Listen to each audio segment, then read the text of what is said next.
সুপ্রিয় সুধী, আজকে বিশ্ব ভালোবাসা দিবস। ভালোবাসা দিবসে স্বরচিত একটি পদ্য আওড়াচ্ছি। পদ্যটির নাম দ্বৈরথ।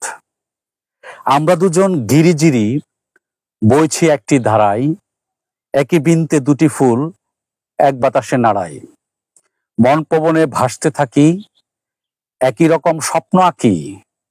একজন উড়ি হৃদ বাতাসে, অন্যজনের ভেতর।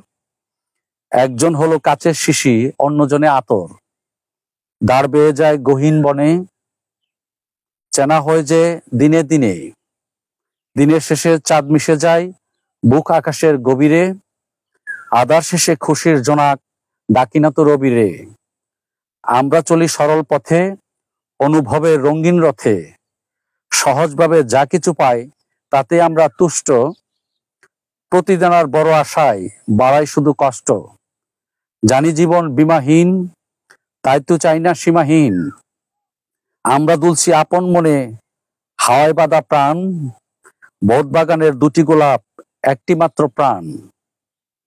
ব্যথা পেলে মুছে ফেলি, এক বারান্দায় দুজন খেলি। দুজন মিলে গুনতে থাকি এক আকাশের তারা। কষ্টে কাঁদি সফল হলে, সুখে আত্মহারা। আমি দেখি তার আঁখিতে, চারটি ডানা এক পাখিতে। উড়তে থাকি সমান্তরাল নীল আকাশের নিচে। কেউ ভাবি না তুমি আগে, তুমি আমার পিছে। যাচ্ছি দুজন অচিনপুরে, কিছু বুঝছি কিছু ঘুরে। ডুব দিয়ে পায় মালিক মাওলা, আপন গড়ে বসা। ছুটছে গাড়ি তাড়াতাড়ি, পিস্টনের ন্যায় আশা। ধন্যবাদ সবাইকে।